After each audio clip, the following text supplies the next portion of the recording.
नमस्कार प्रिय विद्यार्थियों, आज हम बीए प्रथम वर्ष हिंदी साहित्य प्रश्न पत्र प्रथम मध्यकालीन काव्य के अंतर्गत कबीर की उन साखियों का अध्ययन करेंगे जो रस को अंग, लांबी को अंग, जरणा को अंग, लय को अंग और निहकर्मी पतिव्रता को अंग शीर्षक से संकलित की गई है।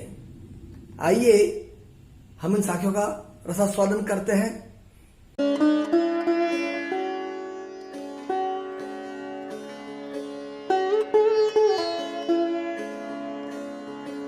सबसे पहले रस को अंग में कबीर लिखते हैं, राम रसायन प्रेम रस पीवत अधिक रसाल, कबीर पीवण दुर्लभ है मांगे शीश कलाल।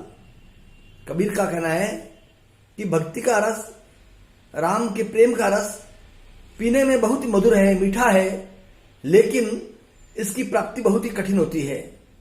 यह शीश देने के उपरांत ही, अर्थात अहम को नष्ट करने के उपरांत ही प्राप्त किया जा सकता है, क्योंकि गुरु रूपी कलाल इसके लिए शीश की भेंट मांगता है।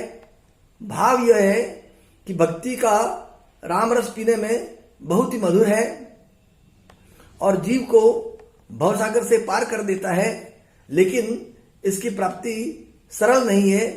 इसके लिए अहम का विसर्जन करना पड़ता है। शीश देने से अभिप्राय है अपने होने का भाव समाप्त करना, अहम को समाप्त करना। अगली साखी है, कबीर भाठी कलाल की बहुत तक बैठे आई, सिर सौंपे सोई पीवे नहीं तो पिया न जाई। कबीर जी कहते हैं कि सदगुरु रूपी कलाल की भट्टी पर बहुत सारे शिष्य साधक आकर बैठ गए हैं, पर इस प्रभु प्रेम रस रूपी मदिरा को वह ही पी सकता है जो अपना सिर अर्थात अहंकार सदगुरु रूपी कलाल के आगे खुशी खुशी समर्पित कर दे, नहीं तो पीना हो ही नहीं सकता। जब तक साधक के भीतर अहम है तब तक उसको प्रभु प्रेम रूपी मदिरा का रसास्वादन करने का अवसर नहीं मिल सकता। अगली साखी में कबीर लिखते हैं, जी सर घड़ा न डूबता अब मैंगल मलिन आई, देवल बूढ़ा कलशसु पंखी तिशाई जाई। अर्थात जिस सरोवर में घड़ा तक नहीं डूबता है वहां आश्चर्य की बात है कि हाथी मलमल के नहा रहा है, जबकि कलश से देवल डूब गया है, मंदिर डूब गया है, लेकिन वहां पर पक्षी भी तृप्त नहीं हो रहे हैं।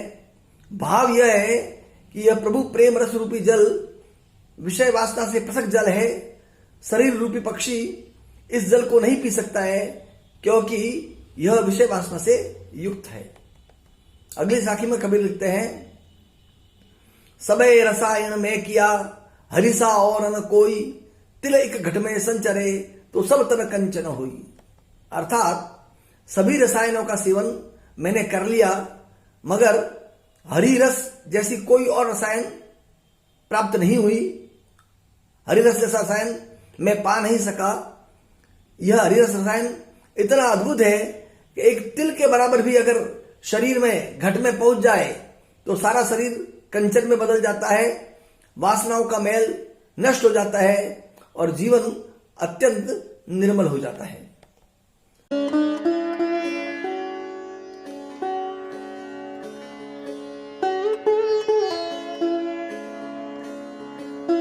अब लांबी को अंग में कबीर लिखते हैं, हे रत हे सखी रया कबीर हिराई, बूंद समानी समद में सोखत हेरी जाई। जैसे समुद्र को ढूंढते ढूंढते जब बूंद उसमें मिल जाती है तब उसका पृथक अस्तित्व नहीं रह जाता है, वैसे ही परम तत्व को ढूंढते ढूंढते मेरा अहम उसी परम तत्व में खो गया और उसका पृथक अस्तित्व समाप्त हो गया।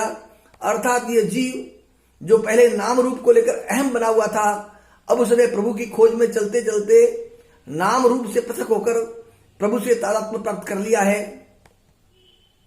अगली साखी है, हे रत हे सखी रया कबीर हिराई, समंद समाना बूंद में सोकत हेरिया जाई। कबीर कहते हैं कि हे भाई संतो, प्रभु को खोजते खोजते मैं स्वयं खो गया। समुद्र अर्थात अंशी ने बूंद अर्थात अंश को आत्मसात कर लिया। अब उस बूंद का पृथक अस्तित्व कैसे खोजा जा सकता है? एक बार प्रभु से आत्मसात होने के पश्चात उससे विरक्त नहीं हुआ जा सकता।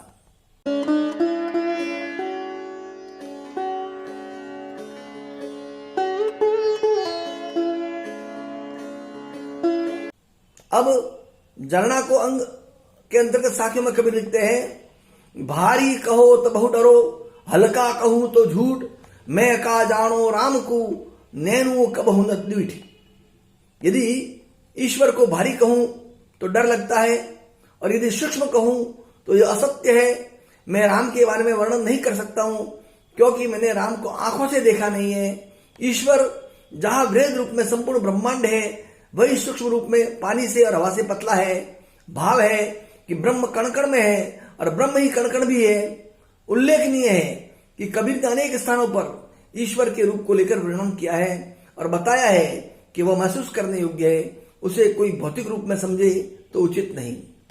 अगली साखी में कबीर लिखते हैं, दीठा है तो कस कहूं, कया न को पति आई, हरि जैसा है तैसा रहे, तू हरसी हरसी गुण गई।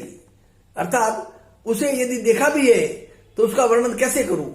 वर्णन करता हूं तो कौन विश्वास करेगा? हरि जैसा है वैसा है, तू तो आनंद में मग्न होकर उसके गुण गाता रह। वर्णन के उहापोह में मत पड़, मन को दुविधा में मत फंसा, और परमात्मा का स्वरूप जैसा भी हो तू उसमें लीन हो, उसका आनंद ले, उसका स्मरण कर।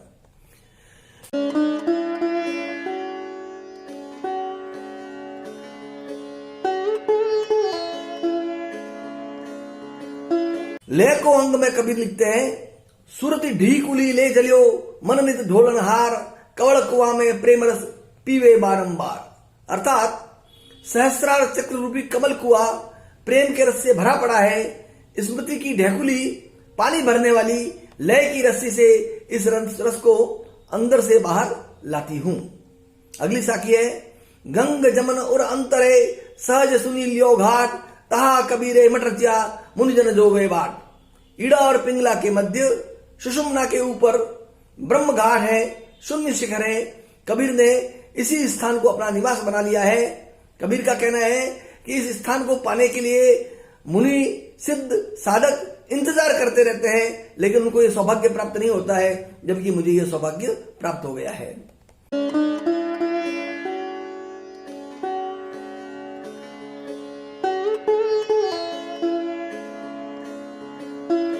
निहकर्मी पतिव्रता को अंग में कबीर लिखते हैं, कबीर रेख सिंदूर की, काजल दिया न जाई, नैनु रमैया रमि रया, दूजा कहा समाई।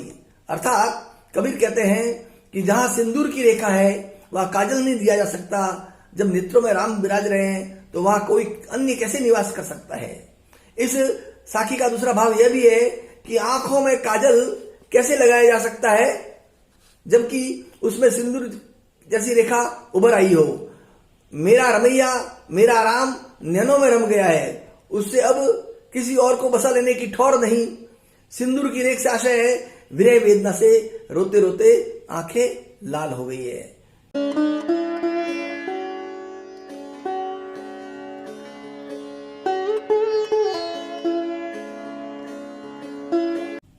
प्रिय विद्यार्थियों, ये थी कबीर की शेष साखियां जिन्हें हमने नहीं पढ़ा था। इस प्रकार से हमने अपने पाठ्यक्रम में निहित कबीर की साखियों का पूरा रसास्वादन कर लिया है। आप इन साखियों को समझे, पढ़े, इसके भाव को समझने की कोशिश करें और आनंद लें। धन्यवाद, नमस्कार।